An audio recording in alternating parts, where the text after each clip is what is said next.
Friends, જય Shri Krishna. Welcome back to my YouTube channel Kunj home corner. કેમ છો friends? તો આજે તો સવારમાં હવે વિડીયો શૂટ કરવાની હું ટ્રાય કરું છું. તો આજે મેં શું ટિફિનમાં બનાવ્યું છે તમારી સાથે રેસીપી ટિફિન શેર કરું છું. તો એમાં બનાવી છે પાલકની ભાજી, ટમેટાં અને મરચાંનો સંભારો, જે ગામડેથી આવ્યું હતું. આ પણ ગામડેથી આવ્યું હતું. પછી સલાડ છે, જે ઉપર મૂળા છે, નીચે ગાજર ને કોબી, આમાં રોટી, અને આમાં જે છે નાસ્તો છે. પછી નીચે મમરા છે, ઉપર પેલું છે શક્કરપારા છે, ને શું કહેવાય ચવાણું છે, અને છાશ, અને શિયાળામાં આપણને બધાને બહુ જ ભાવે એવી કાચરી. તો આટલું ટિફિન છે મારું આજનું. મેં લોકોએ શું ટિફિનમાં બનાવ્યું છે જરૂરથી કમેન્ટ કરજો ફ્રેન્ડ્સ.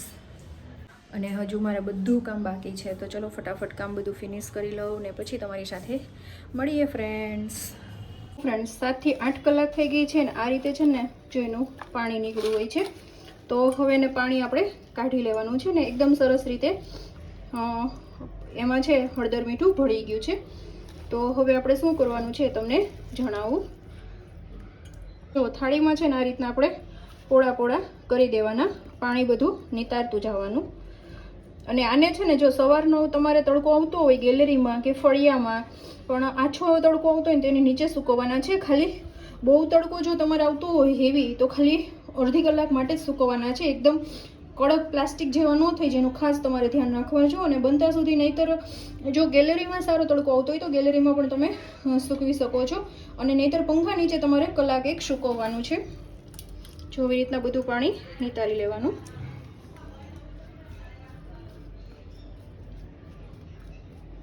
તો ફ્રેન્ડ્સ, અત્યારે 12:30 થઈ ગયા ને આજે બહુ બધું કામ હતું. હજુ જોવો છે ને એથી સુકાય છે, ને હળદર હજુ આથવાની બાકી છે. બીજું જો અહીંયા ગાજરનો હલવો પણ બનાવવાનો છે. તો બપોર પછી સાંજે બનાવવાનો વિચાર છે પીઝા.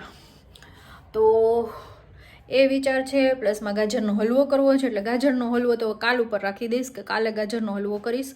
અને બપોર પછી પીઝા કરવા હોય તો હું છે ને ભાખરીના જ પીઝા બનાવું છું. બહુ સરસ ટેસ્ટી બને છે ફ્રેન્ડ્સ. તો એ ભાખરીના પીઝા બનાવવા માટે છે ને દહીંથી લોટ બાંધવાનો હોય છે.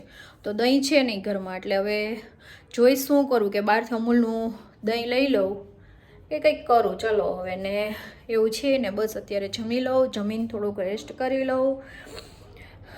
તો ફ્રેન્ડ્સ ચલો જમીને પછી આપણે મળ્યા. અત્યારે વાગી ગયા છે 5:30 અને હું બનાવું છું બધાના ખૂબ જ ફેવરિટ એવા પીઝા. પીઝાના બેઝ મેં ભાખરીના, તમને અગાઉ કીધું એમ ભાખરીના પીઝા કર્યા છે. આની રેસીપી તમારે જોતી હોય તો વ્રજકુકમાં મળી જશે. પછી આ મરચાંનું રાયતું કર્યું છે, આથેલા મરચાં કર્યા છે, અને અહીંયા મેં હળદર અહીંથી છે. તો એક દિવસ છે ને એમનેમ જ રાખીશ જેથી મીઠું બંનેમાં ચડી જાય. કાલે પછી ડબ્બામાં ફિલ કરી લઈશ, ભરી લઈશ. તો એવું છે ફ્રેન્ડ્સ. અને બીજું એ કે તો અહીંયા ઓવનમાં પીઝા છે પેલું થાય છે, શેકાય છે. બસ હવે છે ને મકાઈને બાફી લઈશ, એવું કરી લઈશ. કેપ્સિકમ કાપી લઈશ, ટમેટા કાપી લઈશ. એ બધું છે ને થોડીક વાર પછી કરીશ, કારણ કે હજુ તો મારી પાસે ટાઈમ છે, આવશે એટલે.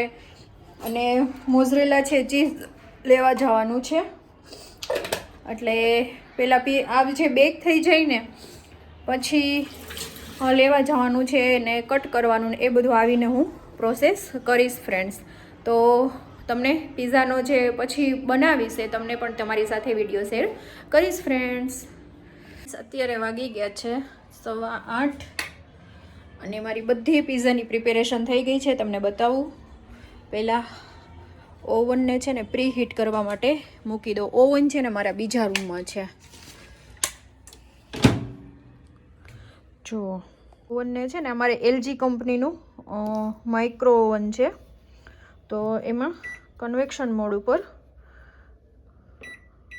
200 ડિગ્રી રાખીશ ને પ્રી હીટ કરી લઈશ. એટલે કે ત્યાં સુધીમાં આપણે એની તૈયારી કરીએ ને ત્યાં પ્રી હીટ થઈ જાય. ને આજે છે ને મોઝરેલા ચીઝ યુઝ નથી કરવાની, ઘર પર નહોતી એવું હતું ને પેલી ચીઝ પડી હતી. તો જુઓ આ ચીઝને મેં પેલી કરી લીધી છે અને બસ ચલો હવે આપણે સોસ બનાવી લઉં પહેલાં.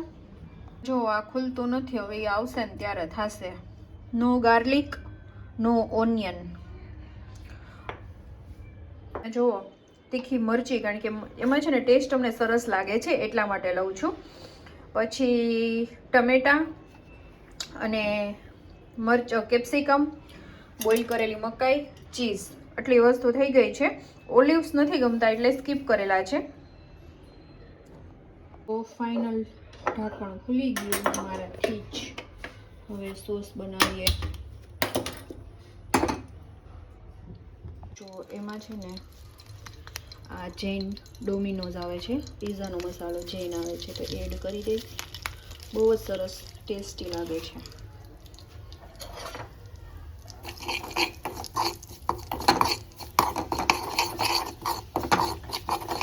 એક મિનિટ ખાલી સાતડી લેવાનું, પછી સોસ નાખી દેવાનું.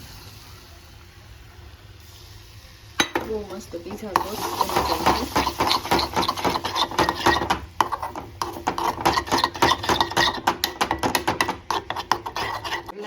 સોસ કરી દઈશું.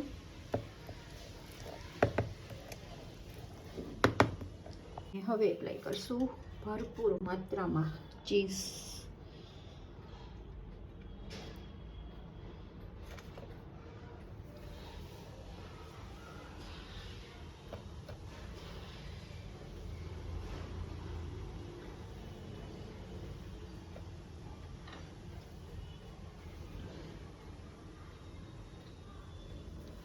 હવે કેપ્સિકમ,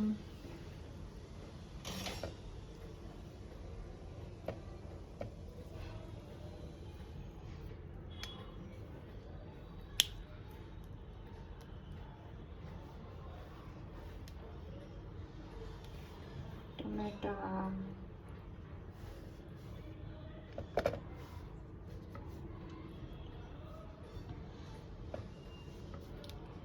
પછી મિર્ચી,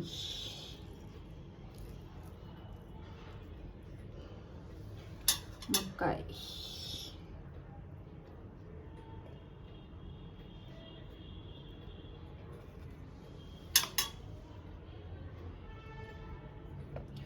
ફરી ચીઝ, એકદમ ચીઝી પિઝા.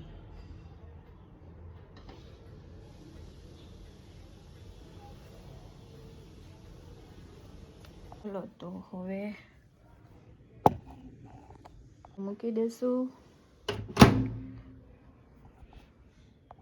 કન્વેક્શન મોડ ઉપર 220 ડિગ્રી ઉપર 10 મિનિટ માટે. બીજી પણ પિઝા રેડી કરી લો, એક થઈ જાય એટલે જમવા બેસી જવાય.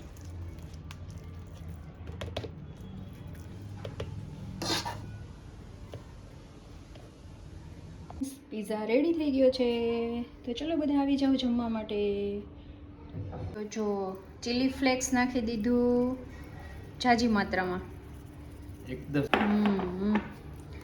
એકદમ સ્પાઇસી. તો આજે અમારે છે પિઝા પાર્ટી, ભાખરીના હેલ્ધી પિઝા.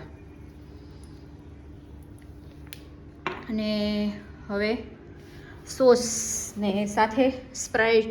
અમે લોકો બેસી ગયા છીએ, તો અમે લોકો પિઝા પાર્ટી એન્જોય કરવા બેસી ગયા. અને અમને ઘરના વધારે ભાવે.